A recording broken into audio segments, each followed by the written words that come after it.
My name's Sarah Mallory. I'm a 21-year-old horse trainer from Pennsylvania, and this is Rollo. He's a 4-year-old quarter horse, and he is super friendly and lovable. I've been working with horses for about 8 years now, and I can't tell you why, but I absolutely love them, and I love training them. The whole process of learning, gaining knowledge, and teaching them it is just fascinating to me, and I enjoy every moment of it.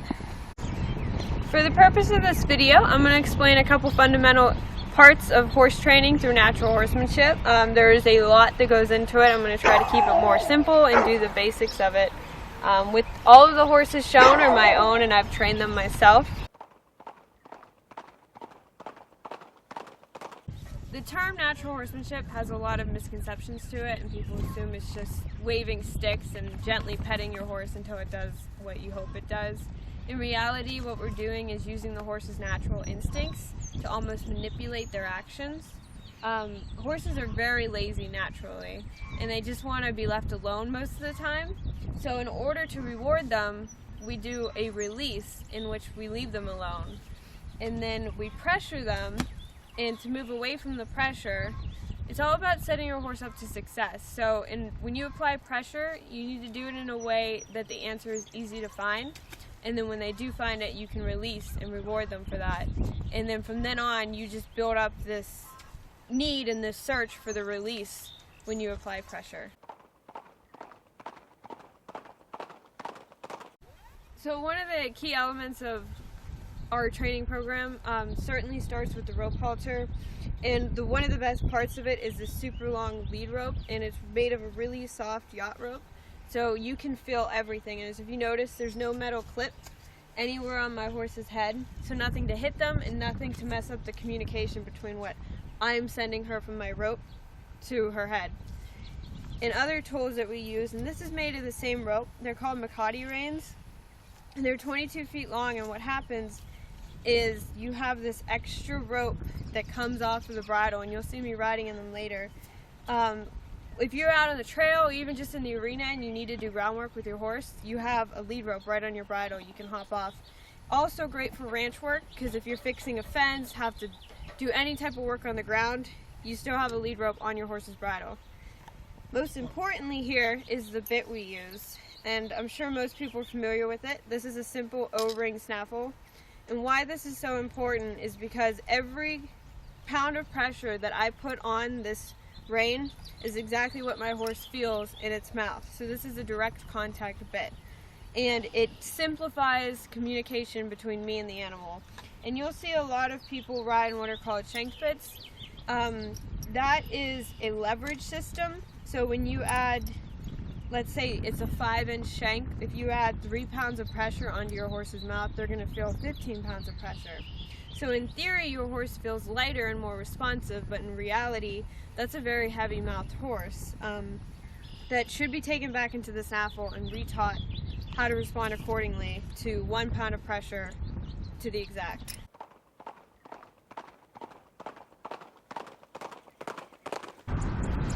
So before we even get in the saddle, there's a lot of things that we can teach on the ground that directly translate into under-saddle work.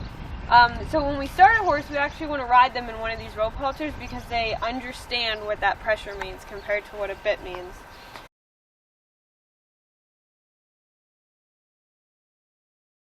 We ask our horse to turn their head around and give to the halter. And we'll go ahead and practice it on both sides. So we pick up on the lead, and we ask our horse to turn their head around, and we'll wait there. Wait and give to the pressure of that halter. And we can practice the same thing going down. So good. They have spots right up on between their ears, so we want our horses to be very comfortable when they're around us, and we can use that to teach them to give to pressure and lower their head and just have a nice happy state around us. You're such a ham. In case you couldn't see it, I'm going to do it again. So we just want to pick up on our halter and ask their head to come around. We can also work on their hindquarters from on the ground and getting better control of that inside hind foot. So as I walk back, I'm going to put pressure on that inside hind. And you'll notice here that he's going to pivot off of this inside foot. So I'm both asking that inside hind to move, and I'm asking this inside front to stand still. So I'll go ahead and ask again. And then we'll practice it on the other side. I'm stepping back, asking the inside hind to move, and keeping this inside front pivoting around.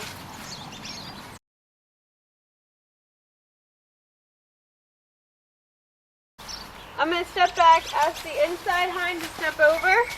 I'm going to switch my hands and then ask the forequarters to step around, never changing my position. So what I'm doing is I'm loading up this inside hind with the weight.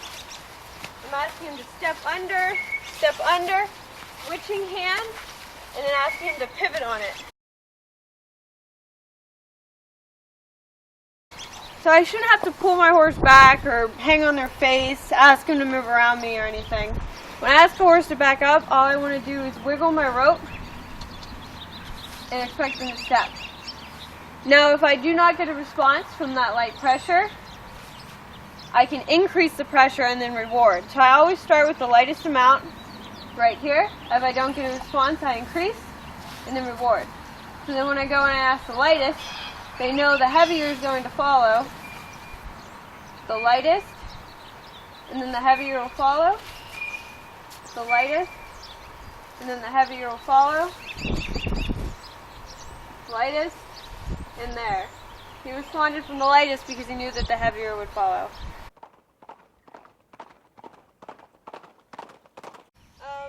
So a lot of the communication that I do with my horse isn't physical touching him.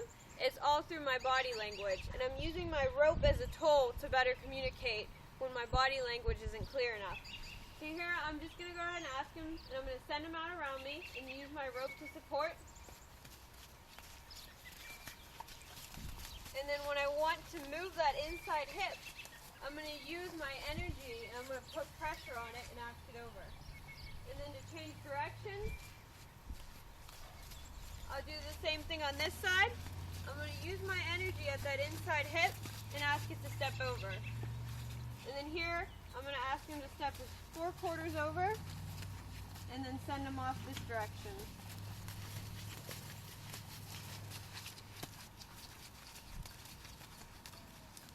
You're being lazy. A really great way, Clayton's going to kill me. A really great way to control your horse's speed is through the regulation of those hindquarters. So I'm going to ask him up into the trot, and to get him to slow down to the walk, all I'm going to do is put a little bit of pressure on that hind end, ask him to step over, we'll change directions. Here he trotted off without me asking him, so I'm going to put pressure on that inside hind, but ask him to keep moving. Buddy. Pressure on that inside, but ask him to keep moving. So once you trot off, inside,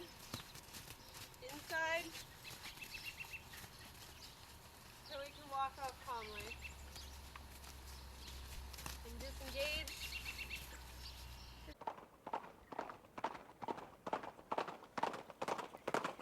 So a lot of people, they hear, get the feet, and they say, well, I can move my horse over there, and I can put him in that spot, and then we can go over there and put him in that spot, but it's so much more particular than that. A lot of times what's happening is you're just turning your horse's nose, and then their feet are just ending up where the nose is pointing. When in reality, we want the feet to lead and the nose to follow. And a lot of that plays into the fact that we need the horse's body together before we even worry about headset. It's much of the same. And you see a lot of that come out when you go to a show, whether it's a barrel race or sorting or other cow working, even English. And you'll see a horse that decides it wants to go a different direction, while the rider is pointing and everything dragging to the other direction, and it's not happening. And a lot of that comes out because of lack of control of the feet. And it's crucial to any discipline.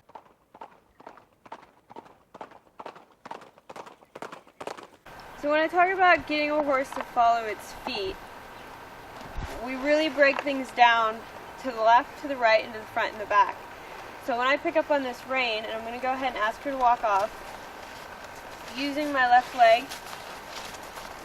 Now I'm going to ask with my inside rein, this left shoulder to go ahead and step in. What I'm looking, and I'm supporting with my outside there, is for that foot to go ahead and follow my rein. Left foot is following my left rein. There. So now go ahead and switch sides. Now I'm going to ask with my right rein and my left leg from my right front foot there to follow the rein.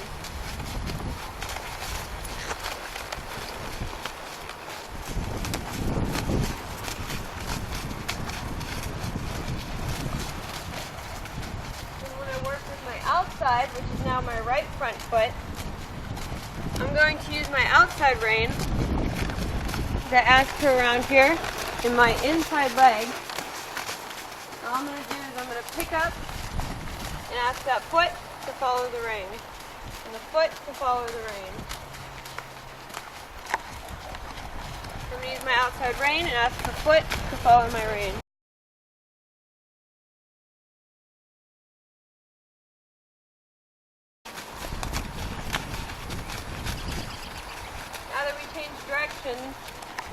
I'm now going to ask the left front to follow my outside rein, just there.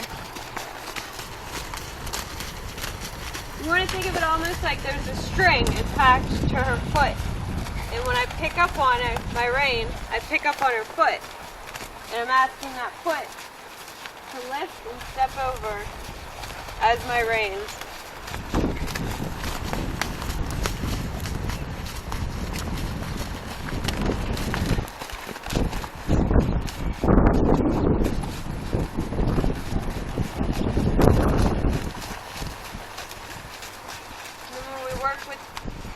The back feet, I reach back with my inside and I use my inside rein to talk to the inside hind. Lift my hand and ask that foot to step over. So now I'm talking to the left inside hind.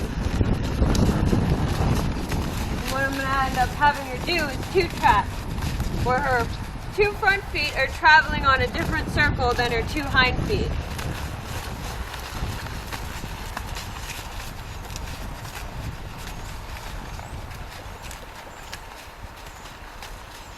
I'll do the same thing on the right side. I use my inside rein and my inside leg, and I'm going to ask that inside hind to step over and under. If your horse struggles with it, you can over-exaggerate and ask them to totally disengage and step under.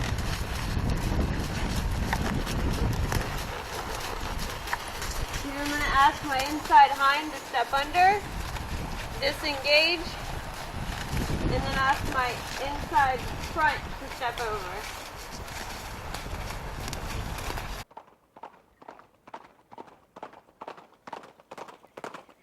So when we talk about our horses giving to pressure and us releasing, it's on such a micro level that that's where the term feel comes in, of what you can feel your horse responding. So when I go down here and I'm going to pick up my rein and ask my horse to bring her head over, that type of light responsiveness is exactly what I'm looking for. Horses can feel a fly land on their skin, so they can feel the slightest movement that we make. And when I ask her to go ahead and give to the bridle, she wants to pull on me, so I'm just going to wait and give. So all I'm doing is I'm picking up and giving. Pick up and give. And give. The more you reward, the more they seek that reward, and the much easier they are to train, and the much happier horse you have.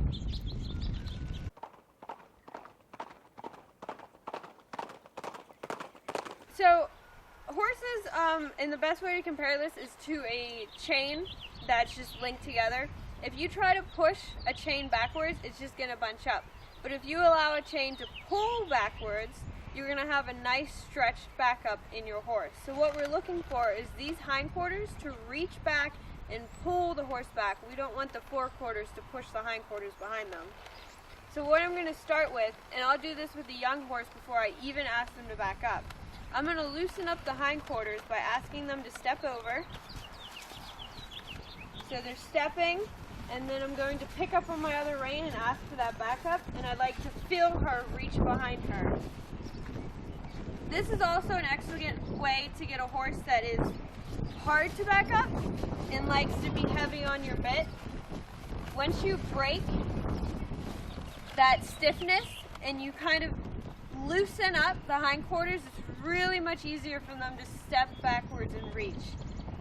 And you should never have to pull your horse into a backup. You should use your legs to ask them into the backup. And as light as you are with your hands and your legs, that's as light as your horse will be.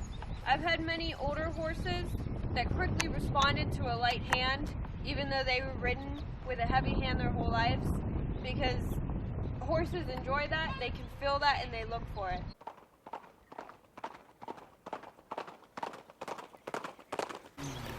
One of the greatest goals that we have with our horses is ask for collection, which means that their hind end is engaged, the back is rounded up, and typically the head is lowered, though in dressage the head is risen, and that is a very high level. But with this horse in the Western discipline, we're going to expect the head to stay level or lower.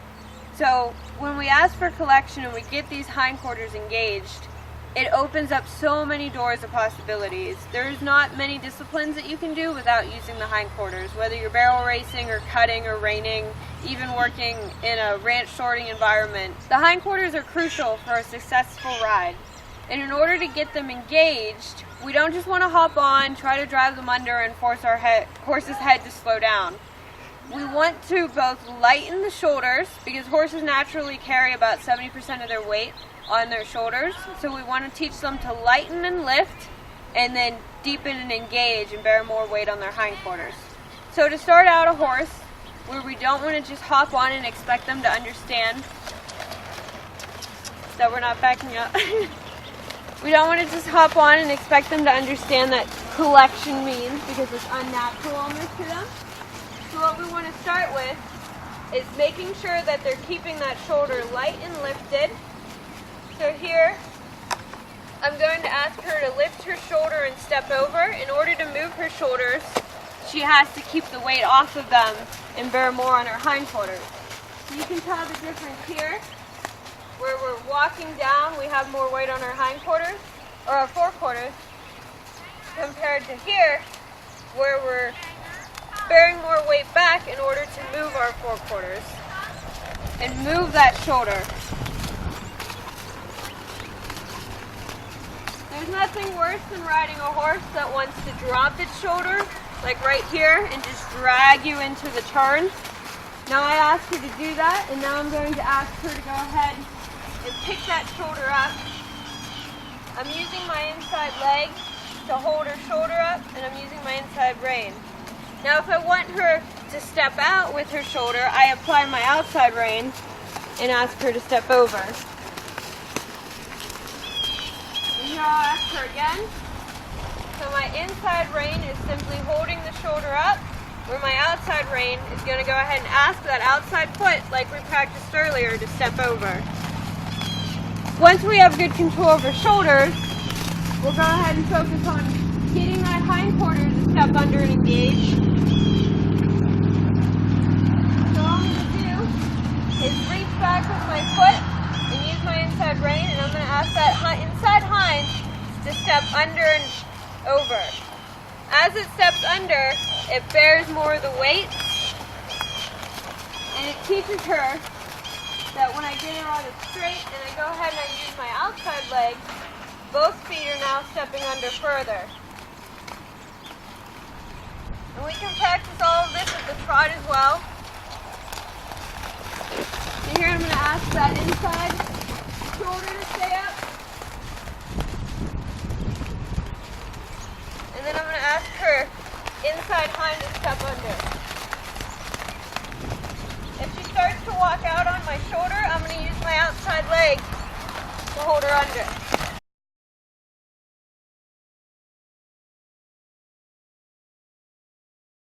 I hope you enjoy the horse training process as much as I do, and hopefully you've learned something from these videos, and thank you for watching.